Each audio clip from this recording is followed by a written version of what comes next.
Hey friends, it's your boy SVH coming at you with today's bowl of Saki by Hazrat Nayahan for July 2nd. One must first create peace in himself if he desires to see peace in the world. For lacking peace within, no effort of his can bring any result. Man, it's a good one. Such a good one. And so many different ways that this can really be spoken about or spoken to, really. But let's break this apart a little bit. One must first create peace in himself if he desires to see peace in another. So first of all, you have to know what peace looks like and feels like. You have to have that experience for yourself to recognize another's peace, right? That's part of it. But also, you have to be at peace yourself, because if you're not at ease, then you can't expect for someone else to be at ease as well. Because if you think about the law of resonance and you think about how things work, if you have a guitar over here and it's tuned and you hit the A string, and then you got another guitar that's sitting across the room, eventually that sympathetic resonance is going to resonate, and that other A string on the other guitar is going to start resonating as well, and you'll get a vibration and a sound from both, right?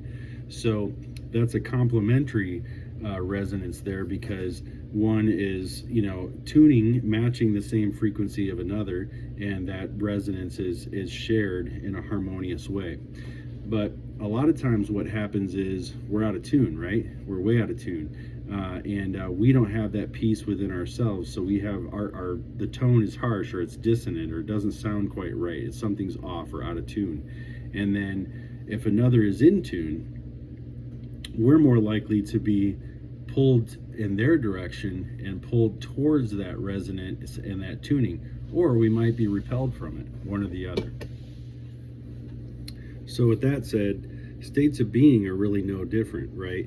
So if you're not in a state of peace, then how can you bring peace to a situation? And if the world isn't at peace, how is that world going to tune into you? So, thinking of that whole law of resonance, you have to really tune yourself to a frequency of peace. You have to find peace within your own heart, within your own life, within your own mind and thinking, in order to radiate out peace. Because we're going to have a much better chance of being at peace ourselves and radiating peace as an individual, as opposed to trying to get the whole world to be at peace and resonate that towards us. We have to be that light in the dark place. We have to be that note, that keynote that's in tune, that the rest of the world can tune into. So kind of like that, I'd like to teach the world to sing song, in perfect harmony. You got to be that keynote. You have to be the one to teach the world how to sing in perfect harmony, how to tune themselves to their highest frequency, their highest note within, to find that peace, so that there can be this resonance of peace, this harmony, this harmonic beauty in the world, as opposed to this dissonant discord that we feel now and experience. So, again, talking in musical terms here, but really a great way of looking at this particular one. One must first be at peace with himself if he desires to see peace in the world. For lacking peace within, no effort of his can bring any result. So if you don't know and understand peace and feel peace and experience peace and exude peace, then you can't expect to really be able to bring about any result without first finding that peace within. So that's what Murshid really alludes to here. But this is a really great one. There's definitely some great commentary that comes along with this today. I think this is a great way of looking at it, is looking at it musically, and looking at it is tuning ourselves and being in tune with that essence and that element of peace. And that's really what it takes. And I think about this a lot. And I'm not casting stones here. I'm not perfect or anything like that, and I have my own judgments and my own things. But I'm going to just say politics, the political landscape over the last 4 years, or maybe 8 years, but definitely the last 4 years. It's just crazy to me to see how the political landscape has changed people, and people's true colors have kind of come out and shown. people are, you know, they're so hateful towards Trump, or so not uh, seeing the experience necessary in Biden, or whatever the case may be, whatever your political affiliation is. And I'm not claiming one side or the other here in this statement, but it's one of those things where the hatred for the other party has become so palpable, and the division that's created in our world, that was once kind of unified in the idea that, hey, I can believe what I want and you can believe what you want, and that's cool. Or I can vote for who I want, you can vote for who you want, that's cool. But these days it's not cool.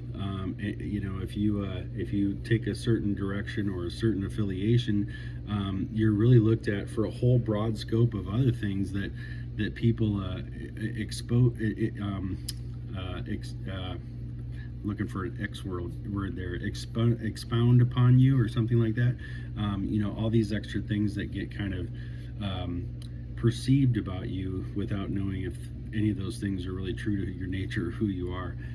So I just find that interesting, and I think that this is an area right now, like, if we're going to find peace, we need to be at peace with whatever situation comes, because there's a lot of change happening in our world, and a lot of dissent, and a lot of disillusion, and people going in different directions. And we need to figure out a way to reunite and get back together, regardless of what one person thinks or feels or believes.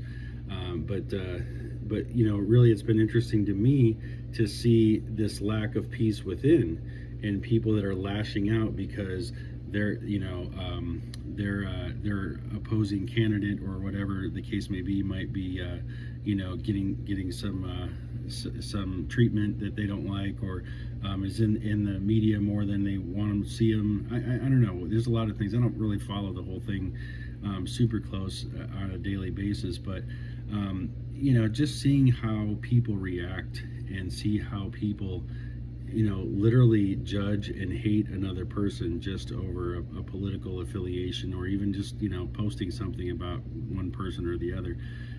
Super interesting to me, and I just don't understand that. I feel that harkens to this, and I think this is a great lesson for those people who get so worked up about what's going on in the political theater. And it is a theater. It's all a movie. It's all a show. They're all puppets on a string. They're all here to make us little puppets on a string, to do their bidding. And you know, it's sad that that's the world we live in, but that's it. And you know, we need to be at peace with ourselves so that we can be at peace with everybody else. And where we find that disconnect, or that disharmony, or dissonance in the tone, you know, we just keep our tone. We keep ourselves in tune. And I've seen so many people knock themselves out of tune just in order to, you know, knock somebody else for being out of tune, you know, that kind of thing. So I guess that's the point I'm trying to make here, is that I think we're at a time and an age and a period in life where we have to be about unity. We have to be about harmony. We have to find a way to harmonize with the notes that aren't, you know, that it might be harsh to our ear, or harsh to our soul, or whatever, however you want to say it.